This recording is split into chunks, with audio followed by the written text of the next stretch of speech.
There's perhaps no other period of history which is so popular and so loved as that of French Impressionism.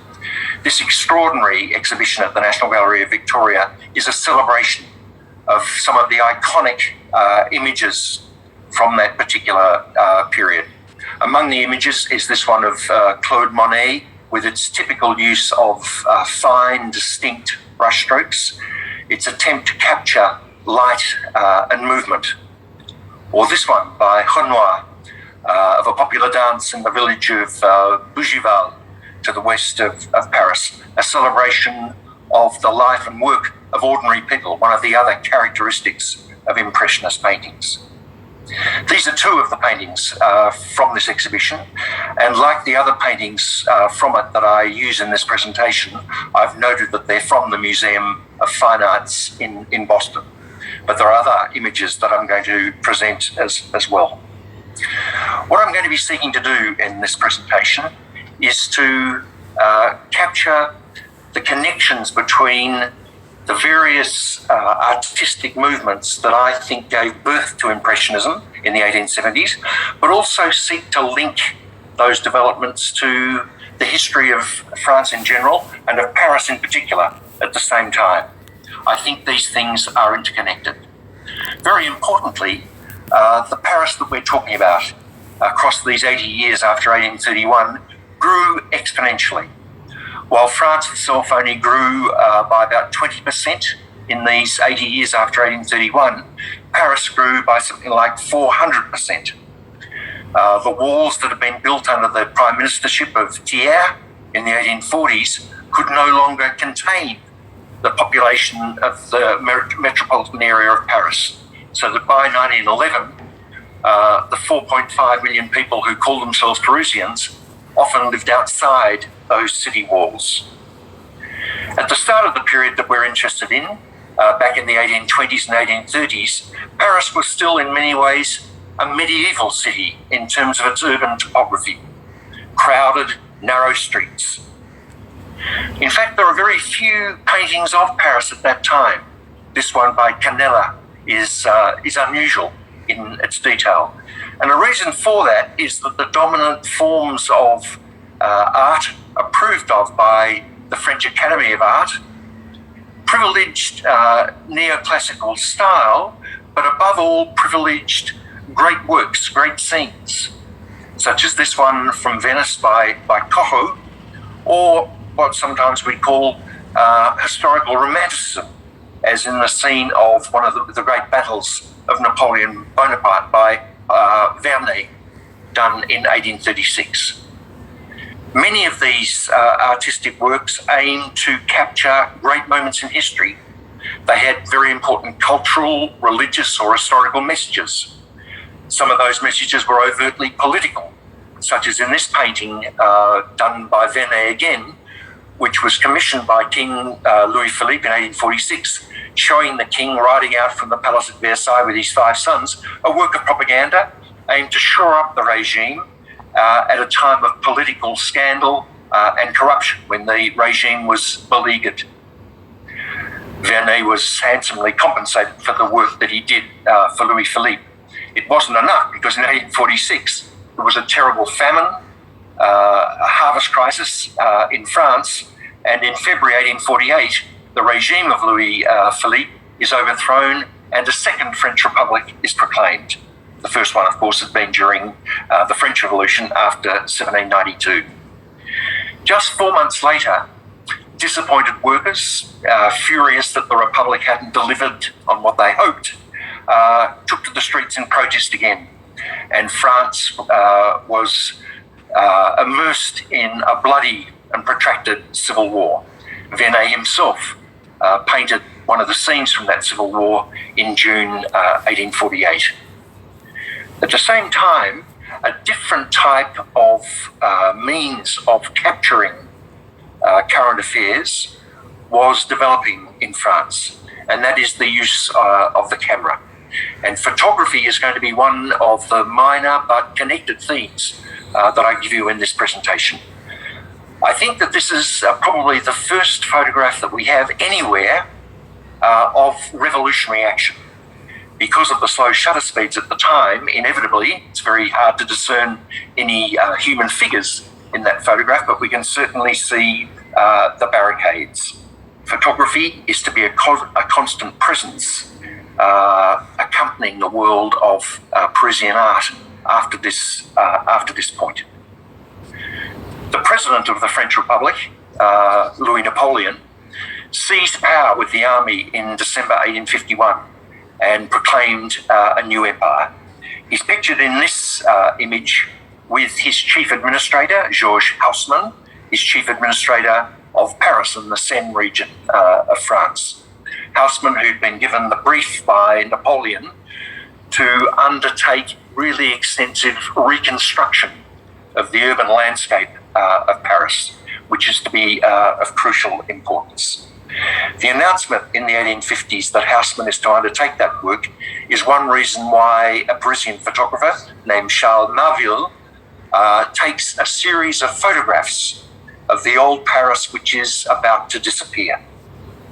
A Paris of old tenement buildings, many of them dating back hundreds of years, of very narrow streets, of a medieval layout to the capital.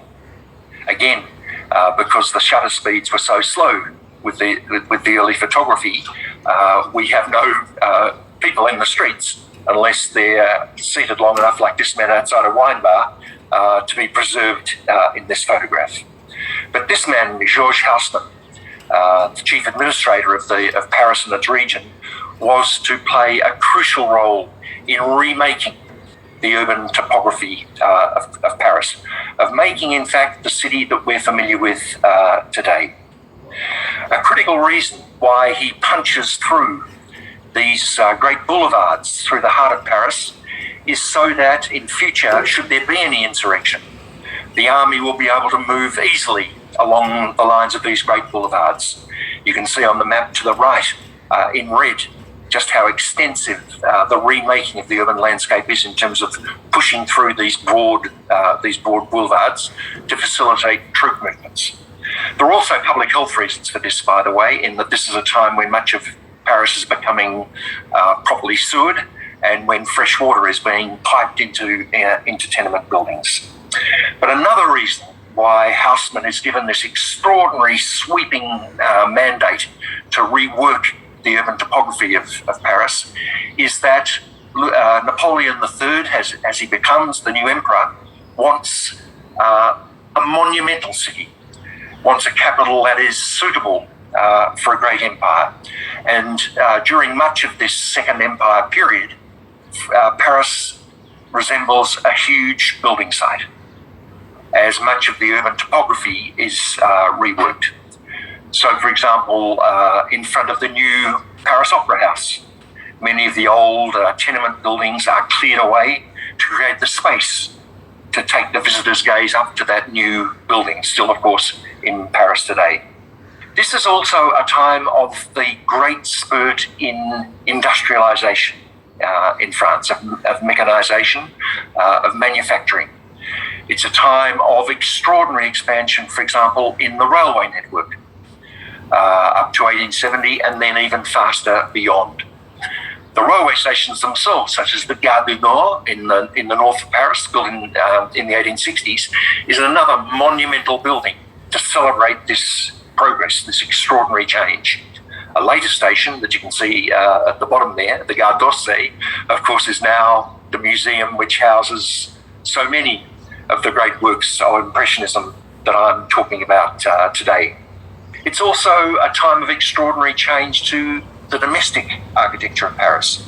Public-private partnerships reconstruct the housing along the boulevards to make the Paris that is so familiar to us now.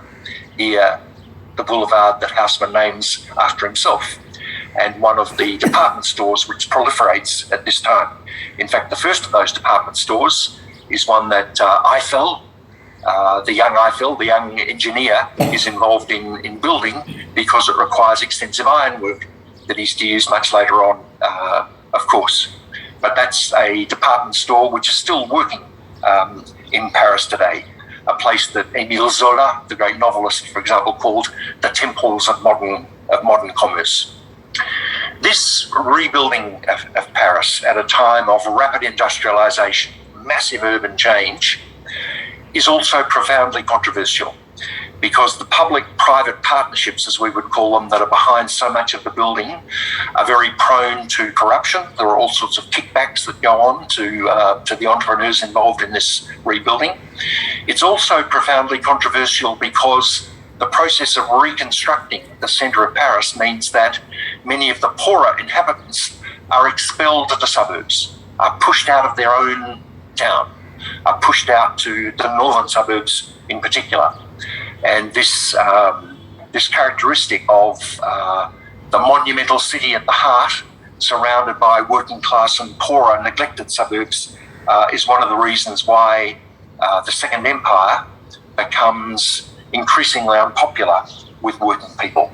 So what's the dominant, officially approved form of art at this time during the Second Empire in France?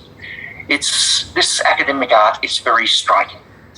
It's art that we today would probably describe as somewhat tawdry, even prurient, in its fascination with the female nude form. Many of these works, such as this one by Cabanel, who's probably the most famous of the officially approved painters of this time. These paintings are often huge. This one's 2.5 by 1.5 metres, and the subject matter is often mythical, neoclassical, historical subjects, but large, ornate paintings done with extraordinary skill. But the subject matter is of a type that we today would perhaps find not to our taste. Or this one, for example, by Gérôme, another extraordinarily popular, influential, approved painter in the world of the Academy of Fine Art in France at the time. This painting of a 4th century Greek courtesan who's been accused of impiety and is being tried in public. But so many of these paintings have this sort of false modesty in displaying the female nude. Now, what's crucial in my mind in the development of Impressionism is the way in which there are a series of interrelated challenges, 4 main ones I'm going to outline, which confront the world of academic or established art. The first of them comes from a new interest in trying to capture the countryside, facilitated by the fact that from the 1840s, oil paints are being produced in tubes that makes it possible to paint in the open air, or en plein air, as the French say.